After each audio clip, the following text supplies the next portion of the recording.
याकूब की पुत्री, दूसरा अध्याय 18 से 26। कल भी हमने विश्वास के विषय में ही पढ़ा था कि यदि हम परमेश्वर पर विश्वास करते हैं तो हमें विश्वास के साथ क्या कर्म करना जरूरी है। अगर हम विश्वास करते हैं और कर्म नहीं करते हैं तो हमारा विश्वास जो है परमेश्वर के सामने मरे हुए विश्वास के समान है। तो आज भी प्रभु का वचन हमें यही बताना चाहता है।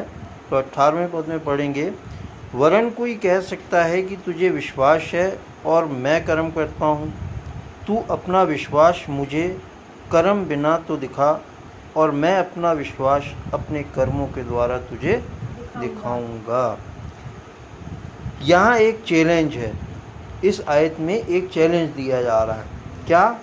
कि अगर हम कहते हैं कि हमें विश्वास है और दूसरा कहता है कि ठीक है तुम्हें विश्वास है, लेकिन तुम अपना विश्वास कर्मों के बिना दिखाओ और मैं अपना विश्वास तुम्हें अपने कर्मों के द्वारा दिखाऊंगा।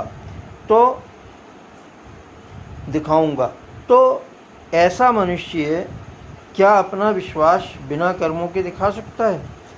नहीं दिखा सकता है। ठीक। लेकिन अगर हम देखते हैं तो डाकू का मेरे को बार बार आता है। डाकू ने कोई कर्म नहीं किया था, उसने केवल वहाँ विश्वास किया था, है? क्योंकि कर्म करने के लिए उसके पास समय ही नहीं था, है ना?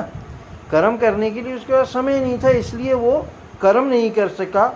लेकिन हाँ, उसका विश्वास इस तरह का था कि जो कर्म सही था, क्योंकि उसने एक कर्म किया था कि अपने साथी को जो निंदा कर रहा था डांटा था कि तू चुप हो जा, क्योंकि हम तो जो सज़ा पा रहे हैं वो अपने कर्मों की पा रहे हैं, लेकिन इसने तो कोई पाप नहीं किया है।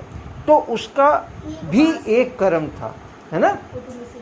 लेकिन अगर कोई हमसे कहता है कि विश्वास जो हम बिना कर्मों के दिखाएं, तो बिना कर्मों के विश्वास का हमें दिखाना बड़ा असंभव सा कार्य है। 19वें पद में पढ़ेंगे, तुझे विश्वास है कि एक ही परमेश्वर है, तू अच्छा करता है। दुष्ट आत्मा भी विश्वास रखते और थरथराते हैं। दुष्ट आत्मा भी विश्वास रखते हैं और थरथराते हैं। क्यों? क्योंकि वो भी जानते हैं कि परमेश्वर एक है। भाई, विश्वास करने वाला यही तो कहेगा कि हाँ भाई मैं विश्वास करता हूँ कि परमेश्वर है। लेकिन अब विश्वास तो करता हूँ, लेकिन क्या कर्म भी करता हूँ? क्योंकि परमेश्वर को अगर हम मानते हैं, परमेश्वर पर हम विश्वास करते हैं, तो परमेश्वर की आज्ञाओं को भी मानना बहुत ज़रूरी है? उसने छोटा बड़ा ऊंचा नीचा क्यों बनाया है? ताकि वो हमारे जरिए हमारे विश्वासों को हमारे कर्मों के जरिए जांचे। कल के दिन हमने पढ़ा था कि यदि कोई कहते हैं तुम्हारे यहाँ सभा में कंगाल मैले कुचैले कपड़े पहने हुए आए, ठीक, और कोई धनवान आए, और तुम धनवान से तो कहो कि भाई तू कहते हैं इधर ऊंची अच्छी जगह बैठ, और कंगाल से कहो कि तू हमारे नीचे बैठ जा, तो ऐसा विश्वास किस काम का? क्यों? क्योंकि परमेश्वर का वचन क्या कहता है कि हमें आपस में मतभेद नहीं रखना चाहिए। चाहे मान के चलो मैं छोटा हूँ, सामने वाला बड़ा है, लेकिन बड़ों को छोटों का ध्यान रखना चाहिए। परमेश्वर का वचन यही कहता है। क्यों? क्योंकि जिस तरीके से परमपिता परमेश्वर सबसे बड़े हैं, उन्होंने सारी सृष्टि को बनाया रचाया, लेकिन इसके बावजूद भी प्रभु यीशु मसीह के रूप में वो इस संसार में आए और लोगों की क्या किया? सेवा टहल की, है? लोगों के पापों की खातिर उन्होंने कर्म किया। क्या किया? कि दुख उठाया। क्यों? क्योंकि उन्होंने जो व्यवस्था दी थी, लोग उस व्यवस्था के अनुसार नहीं चल पा रहे थे, ना उस व्यवस्था के कारण क्या कहते हैं जो पिता परमेश्वर ने दी थी, इंसान सिद्ध हो पा रहे थे। इसलिए स्वयं प्रभु यीशु मसीह के रूप में पिता परमेश्वर इस जगत में आए और उन्होंने वो कर्म किए कि हमें आज उनके कर्मों के अनुसार अपने जीवन को चलने के लिए उन्होंने हमें बताया। यीशु मसीह ने जब चेलों के पैर धोए तो क्या कहा कि जैसा मैं कर रहा हूँ वैसे तुम भी एक दूसरे के साथ किया करो। पैर धोने का क्या मतलब है कि दूसरे के मैल को साफ कर देना है, दूसरे की थकान को उतार देना, दूसरे के परिश्रम को कम कर देना। हम कभी कहते हैं ज़्यादा चल के आए, ज़्यादा थक के आए तो हमें महसूस होगा, क्योंकि पहले ऐसा ही होता था कि जब कोई बाहर से आता था मेहमान, आजकल ये नहीं होता है। आजकल तो बस ये है कि बहुत सी जगह तो पानी बहुत पहले पूछते हैं, लेकिन बहुत सी जगह तो पानी भी नहीं पूछते हैं, है ना। और बहुत सी जगह मैं घर घर जाता हूँ, मैं देखता हूँ कि कुछ अन्य जाति लोग ऐसे होते हैं कि आपसे पूछेंगे नहीं, वो लेके आ जाएंगे, आप चाहे पियो या ना पियो। और हमारे यहाँ देखते हैं कि पूछा जाता है, पूछते हैं कि हाँ पानी लेके आएँ, चाय बनाएं, जबकि बहुत तेरे ऐसे लोगों को मैंने देखा जो पूछते नहीं हैं। अगर उनके घर कोई पहुँचता है तो पूछे बिना वो पहले से तैयारी करके सामने रख देते हैं, अब उसके बाद आप लो चाहे मत लो। पहले क्या होता था कि पहले जब बाहर से कोई व्यक्ति आता था तो उसके हाथ पैर धुलाए जाते थे। क्यों?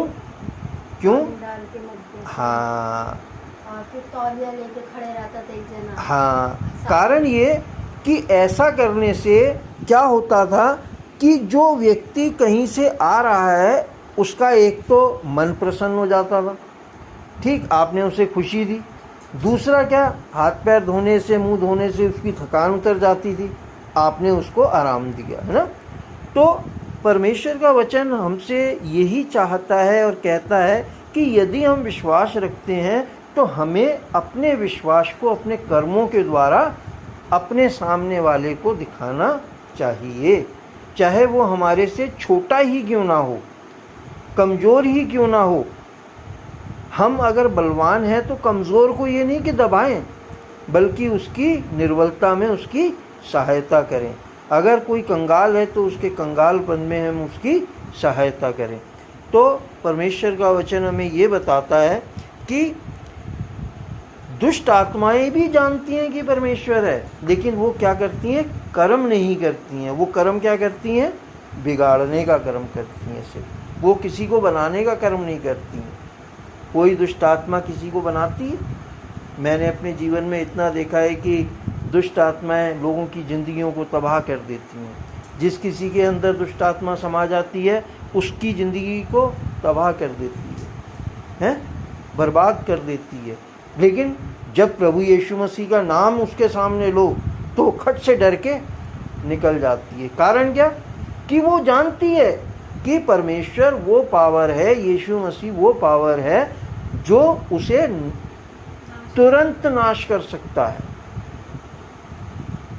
हम इस बात को उस जगह देखते हैं जब गिरासेनियों के देश में यीशु मसीह पहुँचे तो दुष्ट आत्मा ने क्या कहा कि तू हमें समय से पहले नाश करने आया है।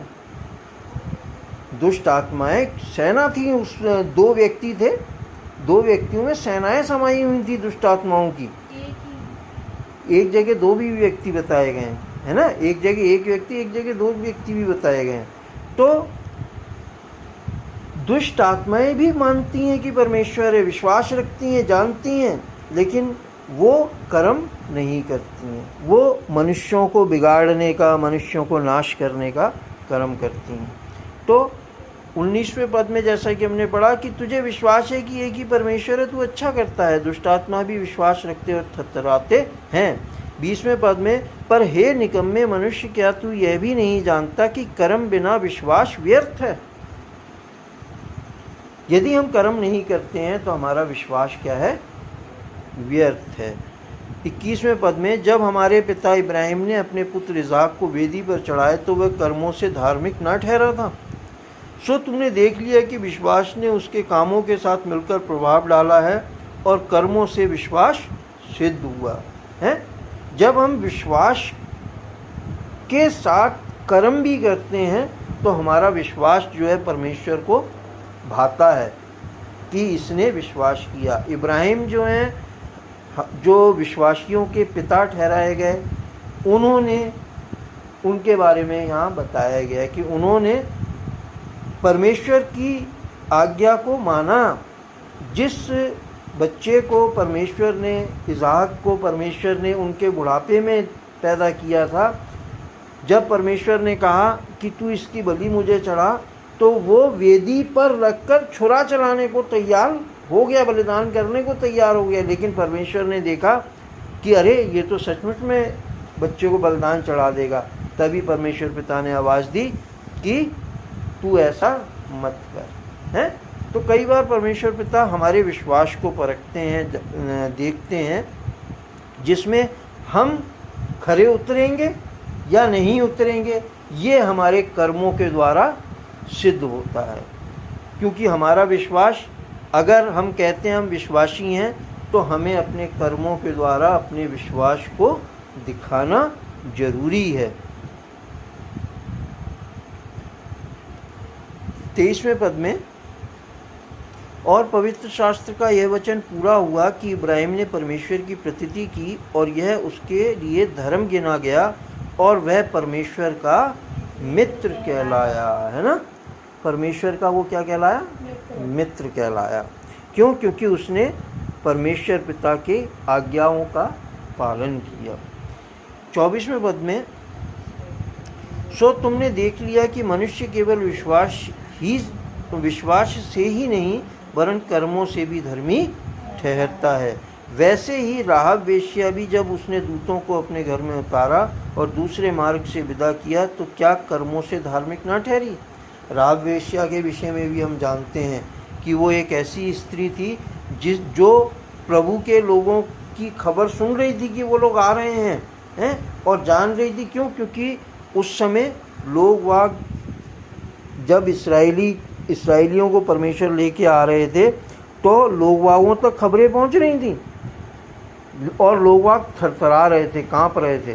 क्यों? क्योंकि 40 साल जंगल में परमेश्वर पिता इसी विश्वास की परख करने के लिए उन्हें लेकर घूमते रहे कि मेरी कौम में मेरे पे विश्वास करने वाला कौन है। और हम वचन में, जैसे कि हमने इब्रानियों की पत्री में पढ़ा था, कि जो बहुतेरे मिस्र से निकाले गए थे, वो उस यानी कि उस जगह जो परमेश्वर ने उन्हें कहा था कि मैं तुम्हें दूंगा, उस जगह नहीं पहुंच सके। क्यों? क्योंकि उनके विश्वास जो है कर्मों सहित नहीं थे। कौन पहुंचे? उनकी औलादें पहुंची और वो लोग नहीं पहुंच पाए।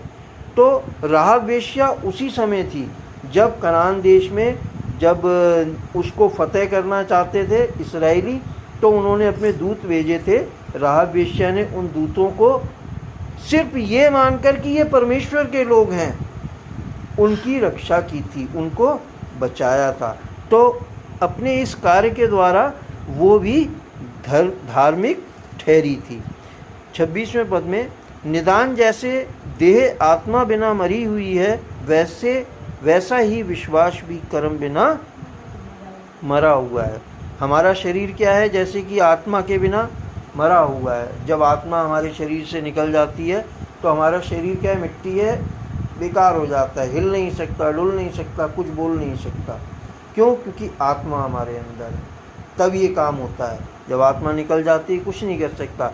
इसी प्रकार अगर हम विश्वास रखते हैं तो हमारे अंदर कर्म भी होने चाहिए, है ना?